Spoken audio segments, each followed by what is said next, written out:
नमस्कार दोस्तों, अगली बात करें अब राजस्थान की हिस्ट्री में, तो बीकानेर राज्य में प्रजामंडल आंदोलन की बात कर लेते हैं। अन्य रियासतों के समान बीकानेर में भी सामंतवाद और निरंकुश शासन व्यवस्था विद्यमान थी। बीकानेर में राजनीतिक संगठन स्थापित करने का प्रथम प्रयास मगाराम वैद्य ने किया। किसने किया था? मगाराम वैद्य बीकानेर से।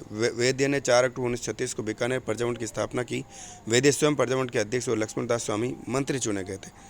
अध्यक्ष कौन थे? मगाराम वैद्य। मंत्री कौन चुने गए? लक्ष्मण दास। मगा लक्ष्मण कहाँ से? बीकानेर से, याद रखना। महाराजा गंगा सिंह ने नवजात प्रजामंडल का दमन करने हेतु वैद्य को 6 वर्ष के लिए राज्य से निर्वासित कर दिया। इसी समय दूसरा प्रयत्न एडवोकेट रघुवर दयाल गोयल ने किया। तो रघुवर दयाल गोयल का भी किससे संबंध है? बीकानेर से। जुलाई 1942 में गोयल की अध्यक्षता में प्रजामंडल की स्थापना की गई। जुलाई 1942 में उत्तरदायी शासन की स्थापना की मांग को लेकर सत्याग्रह आंदोलन शुरू हुआ। राज्य ने दमन चक्र का सहारा लिया। सार्वजनिक सभाओं, भाषणों और प्रदर्शनों पर प्रतिबंध लगा दिया गया।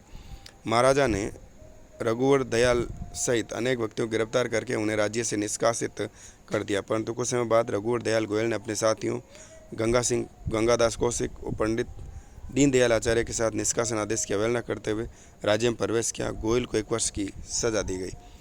फरवरी 1943 में महाराजा गंगा सिंह का देहांत हो जाने पर उनके स्थान पर शार्दुल सिंह गद्दी पर बैठे। नए महाराजा ने गद्दी पर बैठते ही रघुवर दयाल गोयल और उनके सहयोगी कार्यकर्ताओं को रिहा कर दिया। प्रजामंडल के नेताओं ने सरकार प्रजामंडल को मान्यता देने की सरकार से प्रजामंडल को मान्यता देने की मांग की। इस संबंध में महाराजा और गोयल के बीच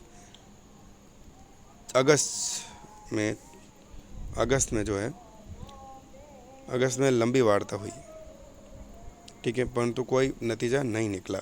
1944 में, ठीक है, कोई नतीजा नहीं निकला। उनके साथ एक बंदी बना लिए गए। बाद में गोयल को एक बार फिर राज्य से निष्कासित कर दिया। जून 1945 में दूध व खारा किसान आंदोलन जोर पकड़ा। दूध व खारा, ठीक है, याद रखना। बीकानेर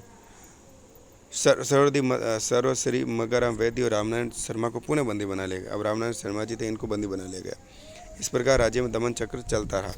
31 दिसंबर 1945 को जवाहरलाल नेहरू की अध्यक्षता में उदयपुर में, ठीक, अखिल भारतीय देशी राज्य लोक परिषद का अधिवेशन हुआ। अधिवेशन पंडित नेहरू ने बीकानेर राज्य के निरंकुश शासन की कटु आलोचना की।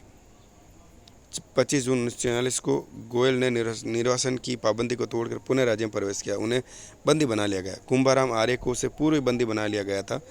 30 जून को रायसिंह नगर में प्रजामंडल का सम्मेलन हुआ। बीरबल सिंह जुलूस का नेतृत्व करते पुलिस की गोली से शहीद हो गए थे। बीरबल सिंह, बीकानेर से, याद रखना। 3 अन्य कार्यकर्ता घटनास्थल पर मारे गए थे। 17 जुलाई 1946 को संपूर्ण राज्य में बीरबल दिवस मनाया गया। 17 जुलाई 1946 को मनाया गया, ठीक है ना।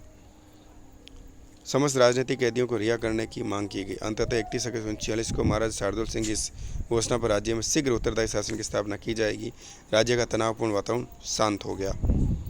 मार्च 1948 में महाराजा ने अंतरिम मंत्रिमंडल का निर्माण किया, जिसमें प्रजा परिषद के कार्यकर्ता भी शामिल किए गए। 30 मार्च 1949 को सरदार पटेल ने वृहद राजस्थान का उद्घाटन किया। इसके साथ ही बीकानेर राज्य का पृथक अस्तित्व समाप्त हो गया।